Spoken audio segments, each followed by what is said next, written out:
Story appears ordinary until you see the core side of it. And what you're looking for is a story behind the news. We bring it to you from Lagos, the commercial capital of Nigeria. Giving you all sides and political stories round the clock. Every detail from the start line to the final whistle. CoreTV News, expanding your view.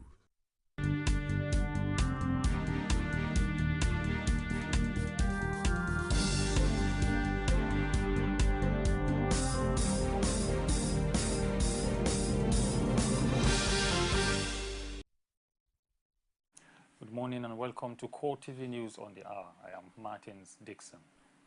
Nigeria's ruling party, the People's Democratic Party, has formally adopted President Goodluck Jonathan as the party's sole candidate for the 2015 election. The decision was taken at the party's National Executive Committee meeting in Abuja.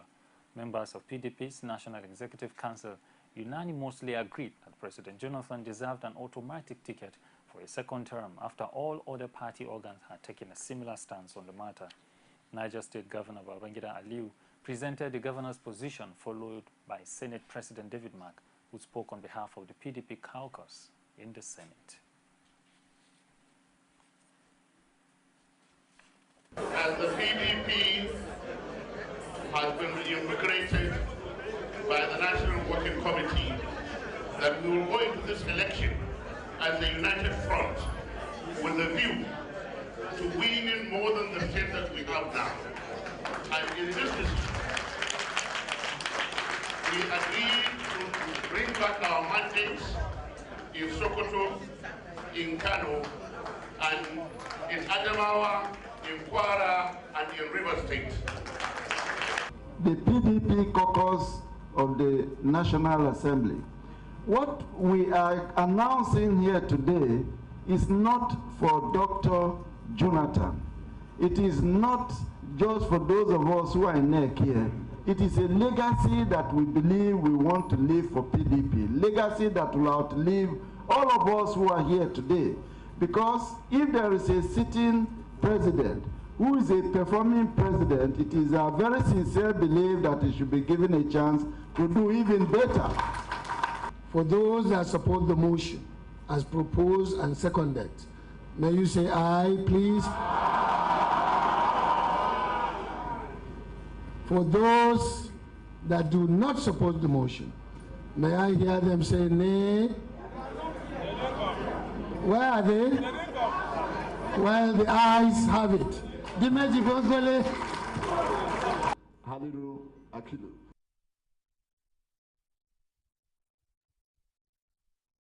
Amnesty International has called on the Nigerian government to take urgent action to stop the use of torture and other ill treatment against detainees in the country. This, according to the international rights, is because torture is a routine occurrence in Nigeria.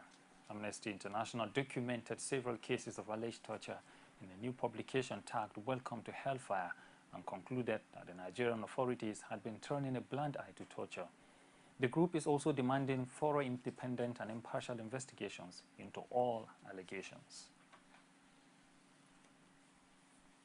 In our report today on Nigeria, we're seeking to shed light on the practice of torture in the country, which our experience and our research over the past 10 years, we've looked at over 500 cases, documented allegations of torture, and our conclusion is that torture is very widespread and routine, both in the police and in military custody, particularly in the context of the armed conflict in the north of the country. We think that, for example, in the police, the cases that we looked at, torture is widely used to extract so-called confessions as a shortcut to getting convictions, or to extort money from people, to torture people so that they will pay to be released from custody. Meanwhile, the police authorities have dismissed Amnesty International's report on torture as blatant falsehood. They say torture or ill treatment is not an official policy of the Nigeria police. Police spokesman Emmanuel Ojukwu also argued in the official response to Amnesty's torture claim that the rights group was wrong to liken Nigeria to hellfire. He noted that contrary to allegations of systemic torture, the force has since improved its operational efficiency and effectiveness. Ojukwu maintained that even though Amnesty visited some police formations and family members of suspects, it did not consider it necessary to interface with the police authorities. And because the report covered a 7-year period of 2007 to 2014, Ojukwu noted that some of the issues raised have since been settled and dispensed with. After a fierce battle that lasted for hours, the military high command says troops have captured the top commander of Boko Haram in battle.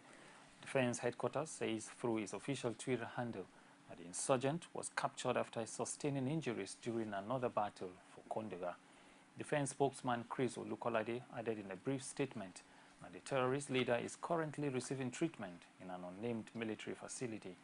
Also, Army spokesman Olajide Lali says about 60 insurgents were killed in a third attempt by Boko Haram to recapture Kondoga. He, however, noted that government troops did not suffer any casualty, adding that morale is still high. Traditional rulers from northern Nigeria have expressed worry at the dimension the insurgency is taking. The monarchs are particularly concerned by reports that the insurgents have installed new emirs in some of the towns they overran. The Northern Traditional Council expressed dismay over the development and called on the federal government and security agencies to act fast. Sultan of Sokoto Abubakar Sa'ad III told journalists after a meeting in Kaduna that traditional rulers cannot keep mute over the security situation because their people are being killed daily. As traditional leaders, we are very concerned and very worried about the happenings in the northern states, most especially the insecurity very prevalent in the northeast in particular and other states in general, and also the economic development or lack of economic development in our various states of the north. We therefore convened this conference of the chairman so as to sit very closely, discuss all issues affecting insecurity and economic development of our region, and then take our case to Mr. President, who is saddled with leading this country by Almighty God.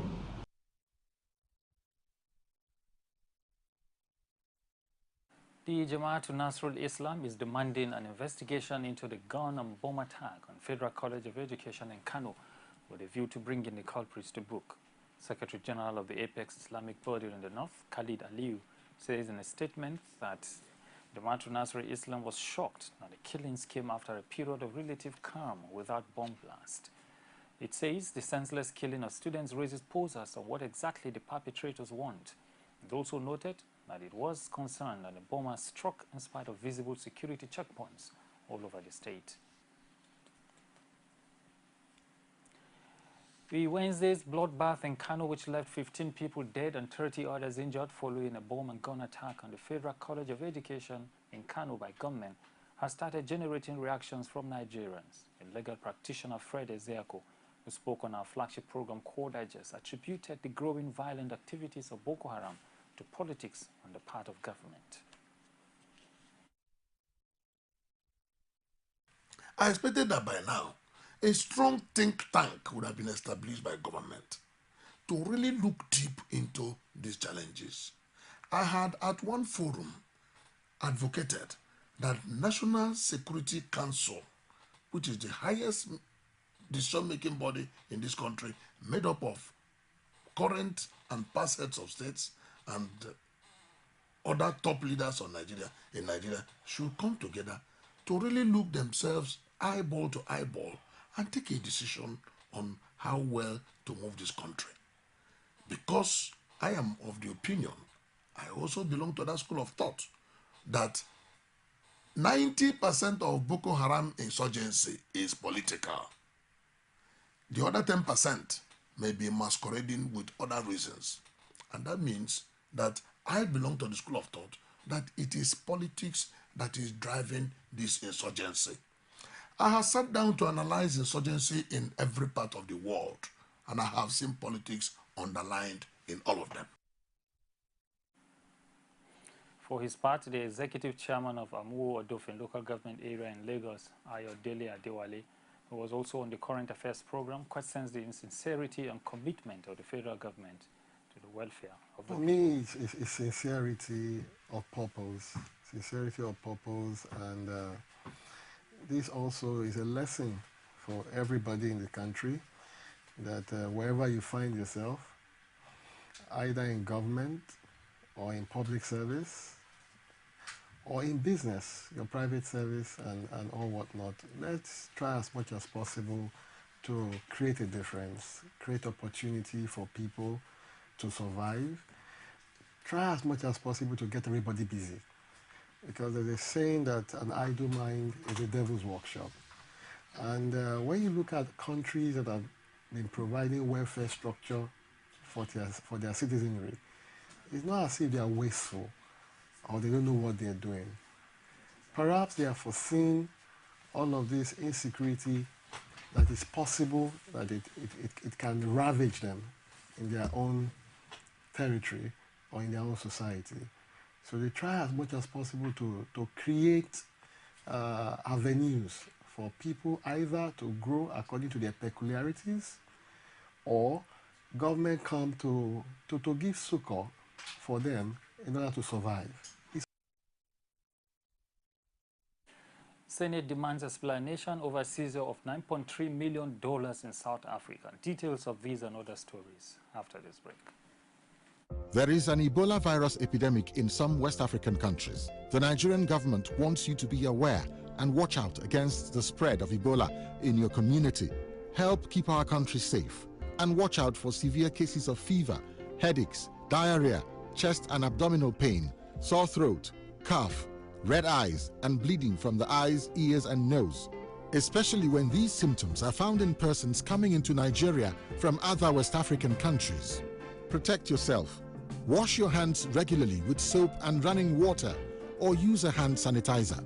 Avoid contact with the blood, urine, feces, or saliva of animals like bats, monkeys, gorillas, chimpanzees, or infected persons. The Ebola virus is deadly. Don't catch it. Don't spread it. This message is brought to you by the Federal Ministry of Information. The Senate has summoned Nigeria's defense authorities over the $9.3 million cash seized in South Africa. They are expected to provide more insight into government's explanation that the money was meant for a legitimate arms deal. Chairman, Senate Committee on Army and Defense, George Sekibo, disclosed to journalists in Abuja that the Chief of Defense Staff, Alex Badi, and the Chief of Army Staff, Kenneth Minima, are expected to attend the meeting. Also invited for the closed-door session with senators is the National Security Advisor, Sambo Desuki. The meeting is slated for Tuesday next week. The search and rescue mission for the collapsed guest house of the Synagogue Church of All Nations came to an end on Thursday, with death rate officially put at 80 against the initial 78 reported on Wednesday. General Manager of the Lagos State Emergency Management Authority, LASEMA, Femi Okeo Soyintolu, who says modern technology was applied in the search and rescue effort, confirmed the development to CoreTV News. We've reached ground zero. We started working 24 hours every day when this incident occurred. With the combined efforts, we are able to save 131 lives. But it is pathetic and pertinent to note that we retrieve 80 bodies. We are soon going to fumigate the place today to make sure there is no form of endemic that results from this pathetic situation. However, investigation has started. The LAPSCA, who is the regulatory agency, has marked certain areas. Solid Material Testing Agency, professionals, engineers, Ministry of Works, they've taken sample of here. And they are going to look at this scene holistically. What led to this? The Federal Capital Territory Administration has sealed up 70 properties in some of the highbrow areas of the capital between July 1 and September 12 this year. FCT Minister Bala Mohammed disclosed this after meeting with senior officials of the Abuja Metropolitan Management Council in his office. The minister revealed that 70 properties sealed up are situated in Maitama, Wuse 2 and Gwarimpa 2 districts. He also insisted that sealing defaulting properties would be a continuous exercise as long as property owners in the FCT contravene the Abuja Master Plan. You're watching CoreTV News on the Hour. We'll take another break and we'll be back shortly. Don't go away.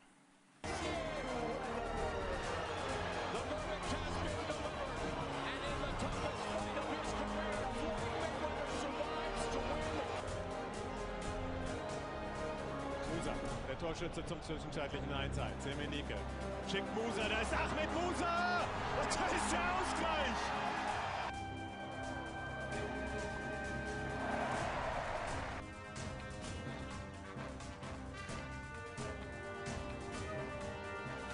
It's a beautiful Saturday evening in the city of Lagos. Off the turn, Phelps had it, but then Matsui kept going. Finals. 5 to shoot. Leonard does.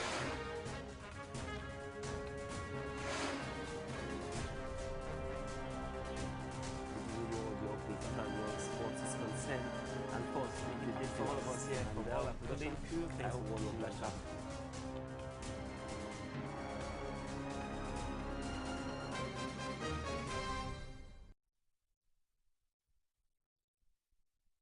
Ukrainian President Petro Poroshenko has urged the United States to provide military assistance to his country to counter pro-Russian Eastern separatists.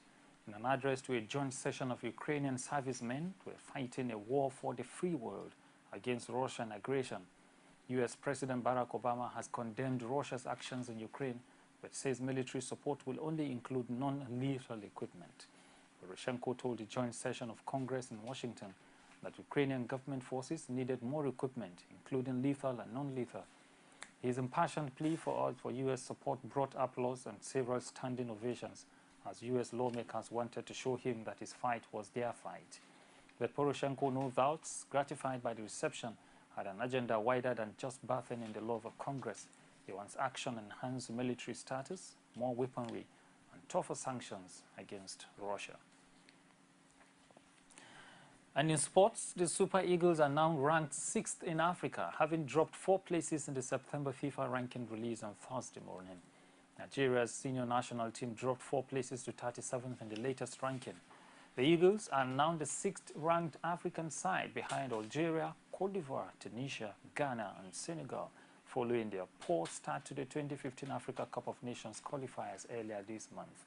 Nigeria lost 3-2 to Congo in Calabar before playing a goalless draw with South Africa in Cape Town.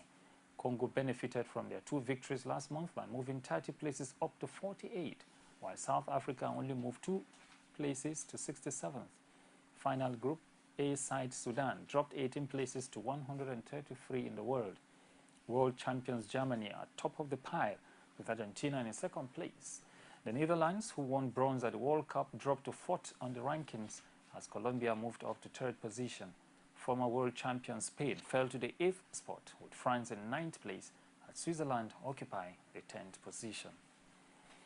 And this wraps it up on this time on the hour. Next is Core Digest. Hope you stay with us. I am Martin Dixon, and do have a good morning.